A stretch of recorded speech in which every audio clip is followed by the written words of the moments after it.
So, as I was saying, my name is Anthony. Everyone knows me as Biggie. I'm from Orlando, Florida, and I have a clothing brand that I've been doing for will be 10 years in 2023 called Deli Fresh Threads. And I wanted to chat with you. I've known Will for many years, and I kind of wanted to just chat with you about kind of putting your passion into a product and actually using what resources and skills you guys actually have that I don't have and have the benefit of, which is obviously the graphic artists and illustration, which I don't have. Everything I have, everything that I come up with comes in my head. So go to the next slide. So I wanted to kind of, this is me and my family, a little background on who I am. I'm a, basically, I have a full-time job. I basically work in the, as you can see, the two big things that I show here is my family. I have a wife and a daughter. We love sports. We love sandwiches. We're a big foodie family. I studied at UCF. And when I studied there, I studied marketing. Actually, the first thing that I kind of came up with, first time I ever dealt with shirts, was the fact that I had a deep love for my school. No one a little bit more diehard than most. And so I created my own clothing line to kind of support it. And I did it for about 5 years with some friends. And I absolutely loved it. I thought it was like one of my favorite things to do. Fast forward into adulthood, I graduated college, couldn't find a marketing job. Everyone thought marketing jobs were sales. Actually get into technical recruiting, which is so not marketing. In many ways, I guess it kind of is because I market a large corporation, which I've been working for over the last 18 years, kind of representing obviously the Cube life. Next slide. So what ends up happening is I tell my wife, listen, I've been doing this job for about 9 years, and every day that I work, family life is great. Everything is awesome. I don't hate my job, but I don't love it, and I'm okay with it. But I need to do something because every day, my creativity and my passion is dying. And so she asked me the question of, what would you do if you won the lottery? And I said, I don't know. I would do something sandwich related, is what I said. And as we were talking, she said, as long as you don't go bankrupt, you don't make us go bankrupt, I'm down for whatever you want to do. And as I was going through this, you'll see two things on the bottom. Obviously, you'll see Johnny Cupcakes and you'll see Crush It from Gary Vaynerchuk. A coworker of mine heard me talking about how I was like trying to figure out what it is that I wanted to do. And he basically gave me the book. I'm not a reader, but this book is a great book to read. Even though it's many years old. I definitely recommend it. If you're not a reader, just go to the store, and if they have it on a shelf, look at the back of it, and there's like 50 steps of what they say. Basically, what they kind of came up with was cash in on your passion. So like, I have a passion for sandwiches. I didn't want to open a sandwich shop because obviously restaurants close very quickly, and are very, very, very hard to maintain and run. So I basically also was a big fan of Johnny Cupcakes. Johnny Cupcakes, obviously, if you do know who he is, says quite a bit of like, do things that you love. And for me, I then realized like, well, crap, I loved making t-shirts when I went to UCF. I'm like, why don't I do the two things that I love? I love sandwiches, I love shirts, and I'll sandwich them together. And so I came up with Deli Fresh Threads. And that's kind of how it kind of stemmed. I wanted to, obviously, I had a lot of different things that, we can talk about on how I knew I needed to be different.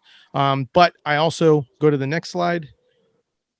I also knew that in order for me to do this, I needed to do it right, and I needed to kind of consider some things. So my biggest things were, okay, I now know what I love and my passion is. What do I do? I started researching, and I started researching everything from, okay, if I'm doing shirts, where am I going to get shirts? I'd rather do a local printer. And I just started factoring in everything, like, how do I mail things out? How is it going to be mailed out? How am I going to do certain things? I wanted to have the logistics right. I felt like you have one shot to make a good first impression. Now, at the same time, I also know the fact that, like, think of it in the sense of a sandwich, right? When you're going to make a good sandwich, depending on the ingredients you have, is the quality of sandwich you're going to make. So obviously, if you don't have many ingredients, then you're going to obviously still make a tasty sandwich, but it may not be as good. So I kind of was like, how can I go low, champagne taste, beer budget type thing? How do I go the route of finding a way of making my brand stand out, be different, but at the same time, I don't have the extra money to do those things. So I kind of researched all those different things, how to package, how to mail things. I sent a lot of like undershirts wrapped in everything from aluminum foil to wax paper in like large brown paper bags. I tried every version of technique so that people would see if things would, how things would get arrive to them. It took me about a good 6 months to a year of me coming up with research. I wrote everything down because one of the big things that they talk about in Gary Vaynerchuk is obviously show that you are like a subject matter expert. In my world, I call myself a sandwich matter expert. And so what I did was I would write everything down. I would do my research on things about sandwiches. I literally just wanted to create community and show my passion and write it out and send it out. And that's kind of one of the big things that I tell everyone is like it's okay to be niche. It's okay to be niche. It's okay. You have to find a way of how you're going to stand out. What is your thing that's going to make you different?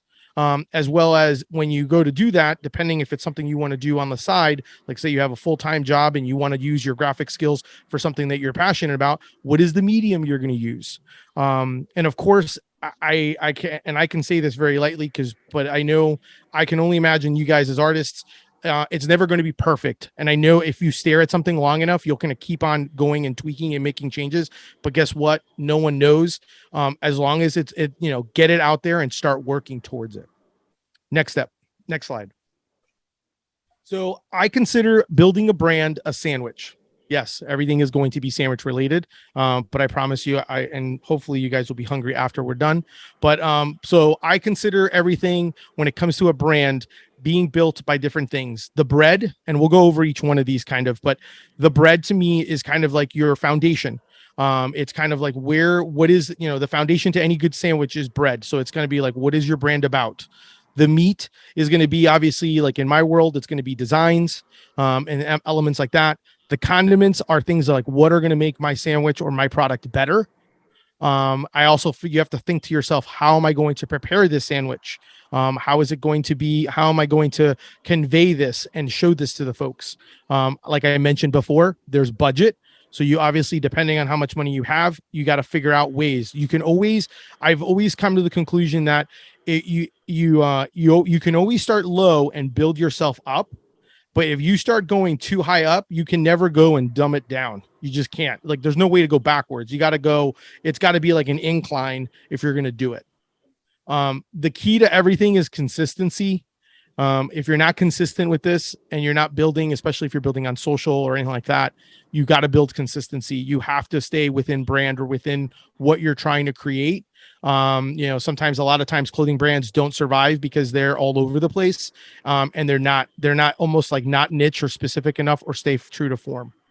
And then the last thing obviously is you need a community. Without a community, you can't grow, you can't build, which I think are all very important things. Next slide. Am I going too fast, or I kind of speak a little quick?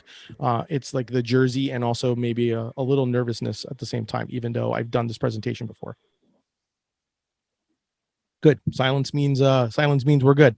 All right. So bread wise, for me, bread for me was my shirts and my product, as well as also like my website and social. So like how I interacted, how I did certain things, how I was identified. Like, what is your identity? My identity is sandwiches. And so my big thing was even on Twitter, my Deli Fresh Threads account, I would literally like do a search and I would look for people that had sandwich, and I literally would like read their tweets because obviously Twitter is kind of like eavesdropping on everybody. And if someone wrote, "Oh, I dropped my sandwich," I would write back to them, "Oh, a moment of silence, so sad." Or I would give them a sandwich tip, or I would give them a sandwich fact, just to kind of create that kind of dialogue. I literally wanted to just kind of share. I would share other people's things, even though I was a brand. And even before I even started as a brand, and I just had like my Instagram or my Twitter, I would share other people's stuff because for me, I don't have a problem sharing other people's things. If it's a good thing, I want to share it. I want to build that community. I don't want it to just be a one-way communication of me telling you to buy things. I want people to be able to, at the same time, interact with me back and forth. So I kind of used that when I was kind of creating what my foundation of what my brand was about. Was I was going to show off that the sandwich is the king of meals, and I was going to be the voice for the sandwich. Next slide. So the meat for me obviously was my designs. I wanted my designs to show the focus. My designs, my brand is not about me being Deli Fresh Threads. My brand is about showcasing the sandwich.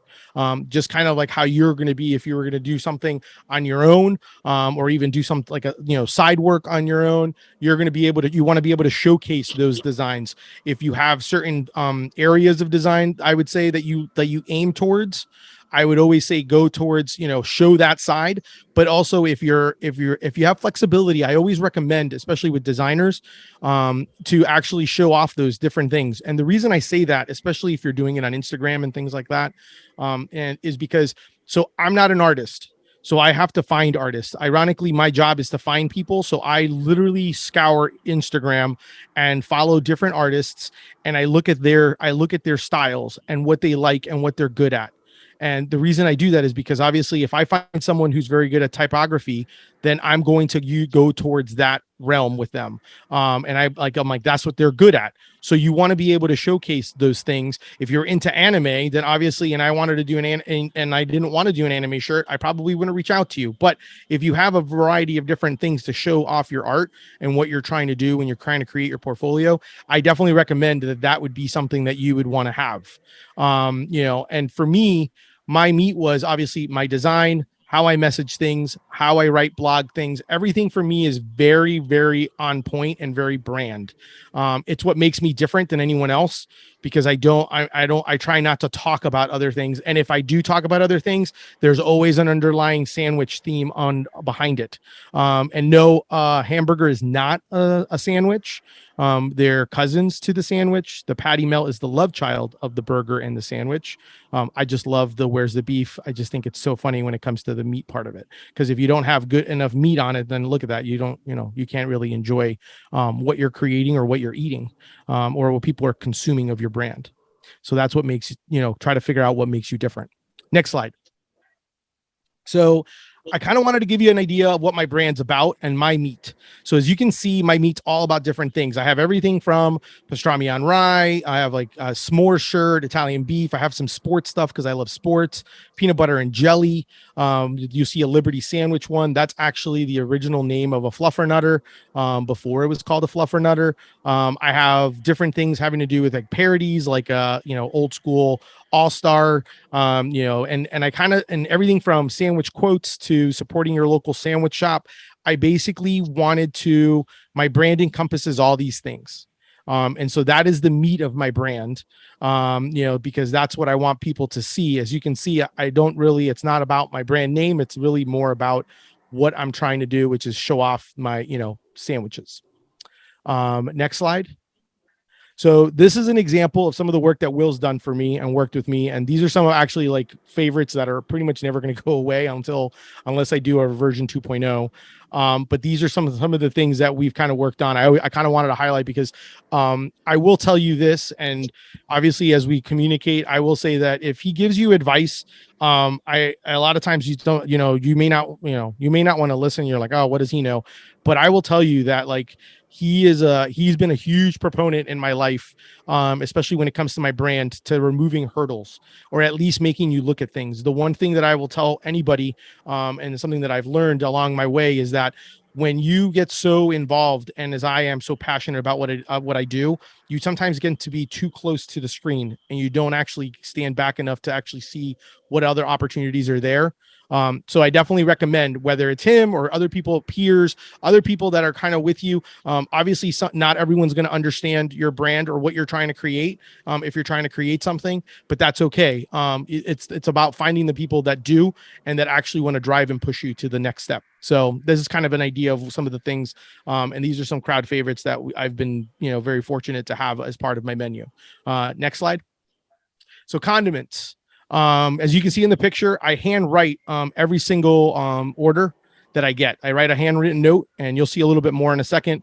But everything, condiments are the extra things, like what complements your brand, what takes the next step and kind of really focuses it in, just like a condiment does when you're eating something like a turkey sandwich. Too much mastication, too much chewing. You need a little bit of mayo, a little something to make it easier to swallow. Well, this is kind of what it is. This is what drives my brand home, is the pins, the packaging, the little snack bags, the handwritten notes that I put. And if you go on the next slide, you'll see an example of my packaging. So I pack all my shirts like sandwiches. So if it's like a sub, it wraps like a sub. A Cuban's wrapped like a Cuban. Everything else is really wrapped like a square. And it comes with a napkin. And this is what I'm an example of, that whole idea of inexpensive, but at the same time drives your concept home, because I basically have been using the same rubber stamp with ink for the last 10 years. And I literally stamp on a blank napkin and a brown paper bag. And I use markers, and I use like, basically like notes that, diner notes type thing, guest notes, to write my messages. And then I do like a little snack bag that has like a sticker, has a pin, something to kind of drive home what my brand is about. These are the little things that I think sometimes people be like, why do you do that? And it's because I could be that same person that just grabs a shirt and puts it in a poly mailer and sends it out. But guess what? When you get something like this, you then realize like this guy's no joke. Like, I'm actually like, this guy's like way more serious, and like he's way more into this than you think. And it's the little details. It's the reason why people keep Apple products, like their packaging and things like that, because it's the little details that people care about and want. There's nothing better than people tell me that they don't want to open their shirt because they love the packaging so much. So just something to kind of keep in mind on. It's the little details. Sometimes it doesn't have to be expensive. Next slide. So building community. For me, I had to figure out how I wanted to build community. I didn't know how. I had to kind of figure out ways of doing it, and I kind of wanted to see a way of how I can go. So a lot of times people would obviously assume, since my brand is sandwiches, that I owned a sandwich shop, and I would always tell them I didn't. But so then, of course, the next big question is, what's your favorite sandwich shop? And so then I started kind of thinking, like, what do I do? How do I do this? And then I kind of said, oh, I want to be able to add value, but I also want to be able to practice what I preach, because I have a shirt that says support your local sandwich shop. So then I figured out a way of doing live events. And what I try to figure out is a way of, and it took me a little while, is balancing that whole promotion versus content, not being the one that's shoving my brand to you, but more trying to create the content and making you think of and remember my brand. So I really, once again, needed to be consistent.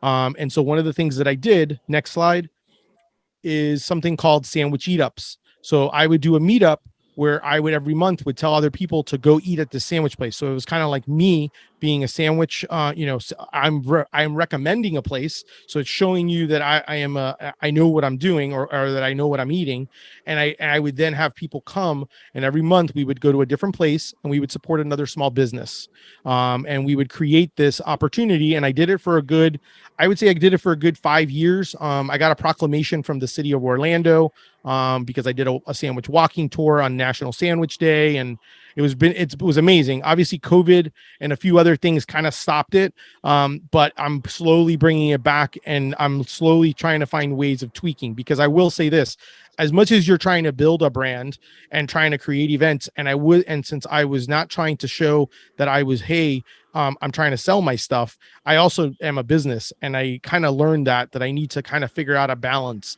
It's just hard when you're only by yourself on how to balance that, play the host card, as well as also be the seller. Next slide. So these are some of the things, some side items, and some things that I've kind of learned along the way. Obviously believe in your brand like no one else will, because obviously I can safely tell you, I told people, oh, I have a sandwich themed clothing brand, and they laughed at me, or they thought I was silly.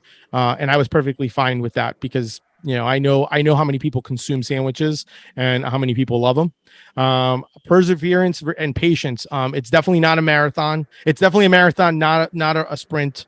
It's definitely something I've been doing. I've been very fortunate how I've been able to do it.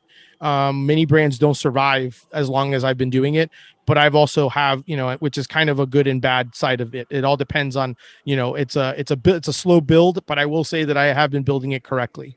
What you put into it is what you get out of it. Even if you have an idea in your mind, put in some time every single day, whether it's an hour, 15, 20 minutes, 45 minutes, something, but build up and add to that, create something as you're going. Quality over quantity. I see a lot of clothing brands that will just shoot out stuff every week to shoot out stuff, and if they waited a little bit longer, it probably would be even better, because there's nothing better than, especially when you're noticing designs, the little hidden secrets and things like that. So those are the things that I would say that, kind of obviously, like, as much as you want to, it's okay to start small and slowly build from there. Be adaptable and able to pivot if needed. The reason I say that is because sometimes opportunities are going to come, and you may have a certain way, a set way of how you want to do things, but just be open to those things of how you want to go about it, and how you want to, if another opportunity comes, or you're noticing your market is dictating, or your customers are dictating a different way, be open to that, to being able to kind of shift a little and be able to do that. Obviously, you want to be consistent, and at the same time be open to opportunities. One opportunity that I kind of was open to, I sell at a lot of markets. So I do a lot of online sales at delifreshthreads.com. But I also do now wholesale. I also do a lot of vendor markets, where not like farmers markets type of thing, but like monthly markets that happen around my city. And I go around there and I sell, because I know that obviously when you see everything packaged and everything like that, it's a great opportunity. A lot of people love it. And it works out very, very well. Next slide. So speaking of opportunities, this logo, thanks, Will. Will made this logo for me. I decided I wanted to create a podcast. I wanted to branch out on my brand. I also knew that I am a huge cheerleader. I want to be able to kind of support other people, but I also want to learn from other people. So one of the things that I decided to do, and this is one of those things where people take hurdles away from you. I've been doing the podcast now for about a year and a half. But a year earlier to that, I recorded one episode, and then I just gave myself excuses and I stopped. And I was talking with Will about it, and Will was like, dude, what's your problem? And I basically told him, and he's like, well, I'm going to take it away from you. And so it was very easy kind of thing. Like, I use Anchor, and I basically just kind of figured out how to do it through my GarageBand. And I basically been creating episodes. I have over 50 episodes now, where I talk to a lot of small businesses. And I try to learn from each one of them, because whether you're in the early stages, super successful, kind of just starting, there's something that you can learn from everyone. And so I try to grab little tidbits from everyone, and at the same time try to share them, but also showcase those people, because I think it's we can all succeed together type of thing. Next slide. So these are some of the ideas and some of the things that I've gotten from my guests that I thought I'd share with you. Not to go through all of them, because you can obviously read them. My favorite ones are like ideas, are like muses. Grab it before someone else gets it. It's kind of funny because it drove it home for me, that concept. I heard an interview with Lizzo on Hot Ones, and she was talking about how when she was younger, she would write songs for herself, and she started noticing that a lot of the themes or those type of songs were coming on the radio by other people, and it kind of brought home to me that idea of like, wow, because you ever realize, like, see those things, I'm like, man, I thought about that, I had that idea. Well, guess what, you probably had it, you didn't act on it, and then now someone else took it because you didn't act on it, which I think is kind of interesting.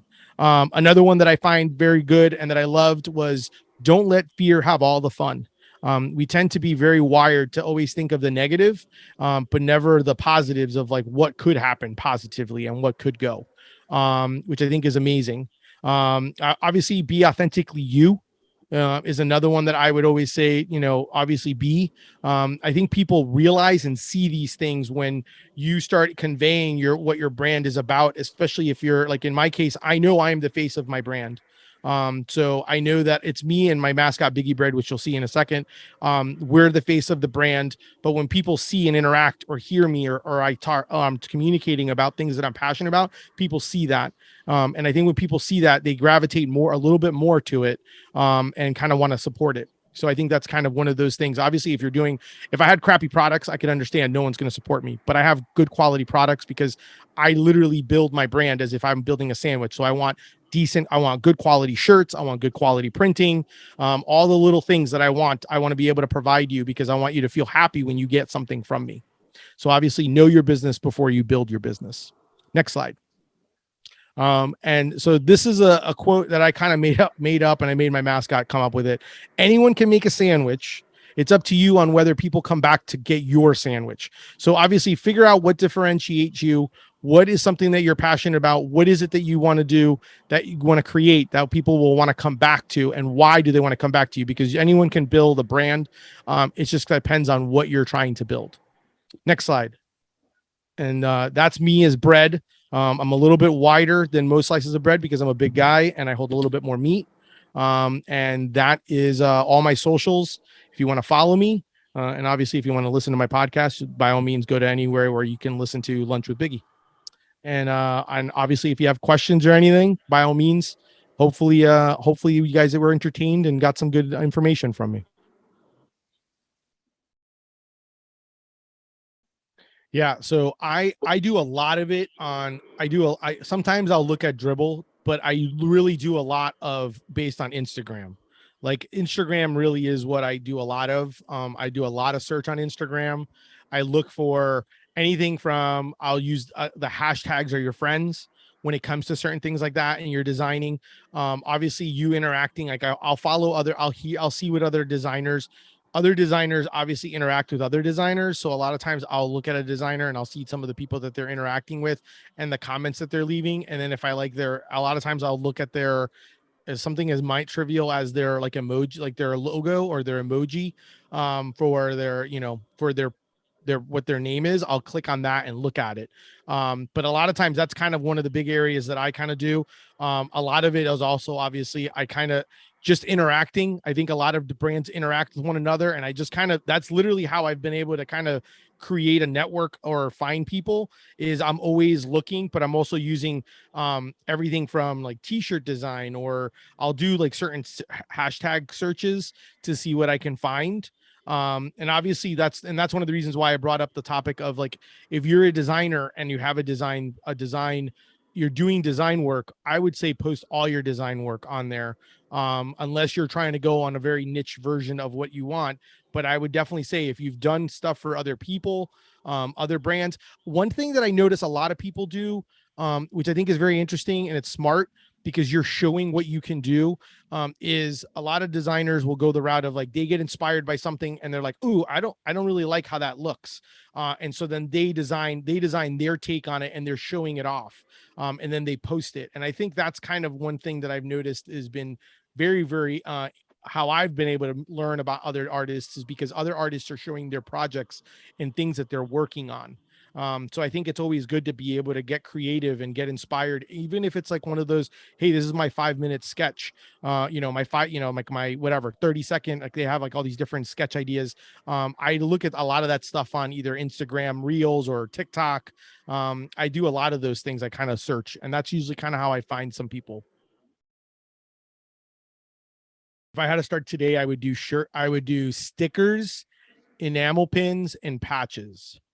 That's what I would start with. And the reason I say that is because it's very low cost. If you get a deal like a sticker mule deal when it comes, dude, just create like 6 different email addresses and buy and use the deal 6 times. Not saying that I've ever done that, but do that, do stuff like that. But I would definitely do stickers because everyone wants to buy stickers, and it's funny because people are like, "Well, who the heck would buy stickers?" Well, I've had many times where I do events, and I will sell just as many stickers. I'll sell enough stickers that it'll be equivalent to selling like 2 or 3 shirts, which is not doesn't say much, but it adds up when you start looking at those things. And when I first started, I started doing fair. I just started doing fair a few months ago, and that's kind of how I started. I was just like low entry item. People want to support you. It's only a few bucks. Sell the sticker for $5, and people will be more apt to do that than having to do shirts. Also, way less inventory because if you look at, you can see all this. This is all shirts. It's way different than stickers. Stickers are like a little cubby, and like one cubby could probably hold all my stickers. So I definitely say if you're going to do anything, I would say stickers, enamel pins. Start off with that, show off your creativity that way, and then you can build from there. You can do prints. That's how a lot of people kind of go that route. They go that way, and then they go prints. And then you can maybe do patches if you're into patches and what you want to do and like. But that's definitely how I would have technically originally started. So I didn't do so talking about hurdles, I didn't do live events, selling at live events for the first like 2 years of my business because I talked myself out of it, how it was gonna be too difficult because I wanted people to experience how I packaged it. Then I figured out a way of doing it. So what I first did was I did online, got that figured out. Then I started doing sandwich eat up events because I was only gonna bring like some stickers and stuff like that and do that. And that was just because I thought it'd be an easy way to do it. And I kind of just collabed with like another restaurant, told them what I was doing. I mean, no restaurant's gonna, at least for me, no restaurant was gonna tell me no because one, they knew who I was, and two, I was bringing people to them to eat. So I kind of started that first, and then I started doing events. And it all just depends on how you want to do events. Like, I mean, it's but I started doing events, and then from events that kind of then led to me joining, like the podcast came later, like that's in the last year or so. And it's because I've been able to figure out a balance on how I can balance everything. I mean, so that's, you definitely want to take things in stride. I mean, I also would recommend a lot of people that start selling, they have like their website, and it sounds crazy, but I also know a lot of people that have their own business website and they also have an Etsy shop because people just look at Etsy. And I know Will and I have our thoughts on Etsy, but Etsy is a great another place where money's money to get it. And then as you start building up your product line of stickers and on products or whatever you're trying to create, you can actually then maybe start doing ideas of wholesales, or maybe reaching out to stores, local stores and stuff like that will carry your product. I get, so Instagram is great because obviously you get a wide variety of people, but you're obviously that there you got to feed the beast and you got to post very often. So I can't like, so Instagram is great because obviously it's eye candy and I'm like food related, so it's like food porn for clothes, and people can see sandwiches and stuff like that.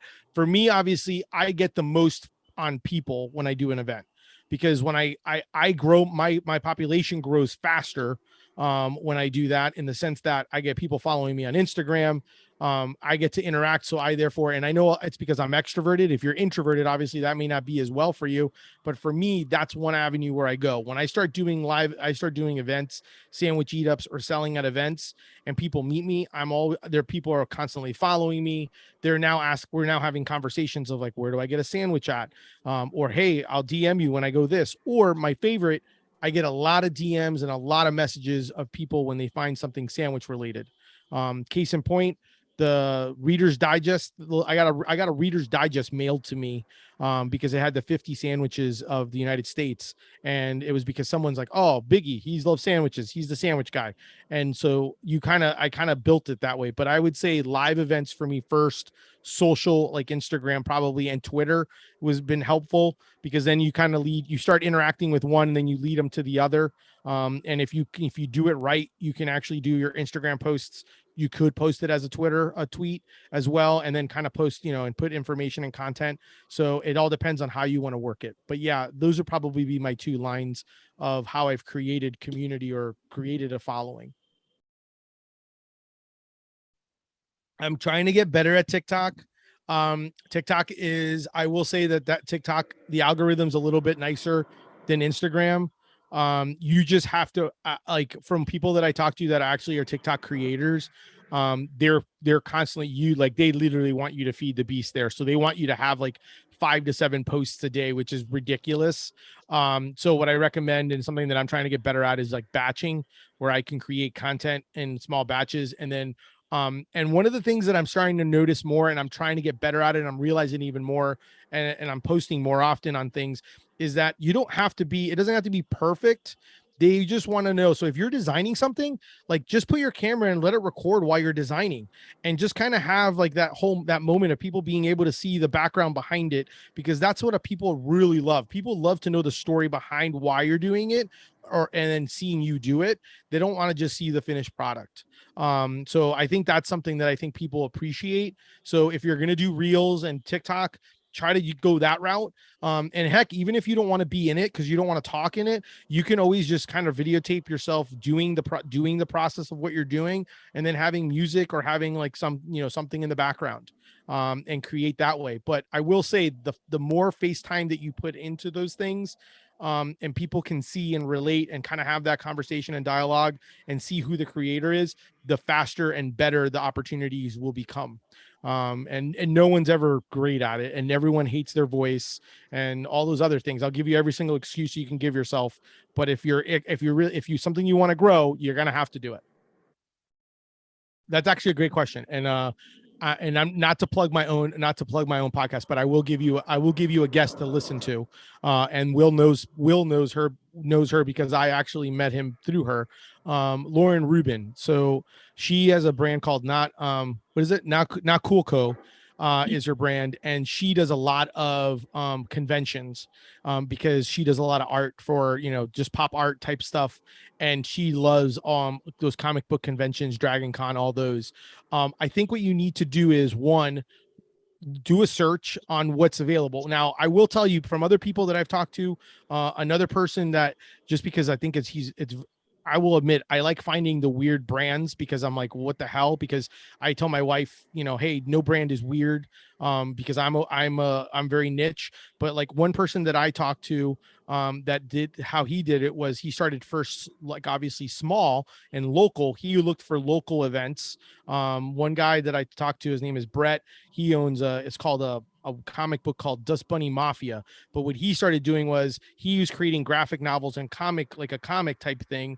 And he was doing things like libraries and things like that. So you're going to want to find events that have to do with what it is. So if you're looking for a tattoo, like if there's tattoo conventions or like a tattoo conference, or even like a tattoo event type thing, you can always reach out to them and ask them, hey, can I be are you accepting any vendors, or can I set up? And if you can, and one thing I would do is, if you're kind of overwhelmed by it, you can always go guerrilla. I call it guerrilla marketing style, where you basically grab a bunch of your stuff, grab a backpack, bring it with you, show up to the conference and walk around, and then hand some of your stuff out, and make sure that those stickers have some form of way of people tracking, going back to you to follow you, and stuff like that. But go that route, and then maybe see what it's like. But if not, the big thing would be is look for those conferences, or conventions, and then look and see what the vendor cost is. A lot of those conventions tend to be very more, I will say, they tend to be pricier, so you're going to want to try to go the route, if you can, and it's available near you, try to do something smaller to build up and learn, how to get to that point of getting to a conference. Because God forbid you want to start your first one paying $300 to sell, and you only have like a few products. It just makes it a lot harder. For that, I would say go to the convention and hand out your stuff, and use it as a marketing tool to kind of get other people to go to your website and stuff like that, rather than you trying to actually sell. Just because I do think it's a build, when it comes to those larger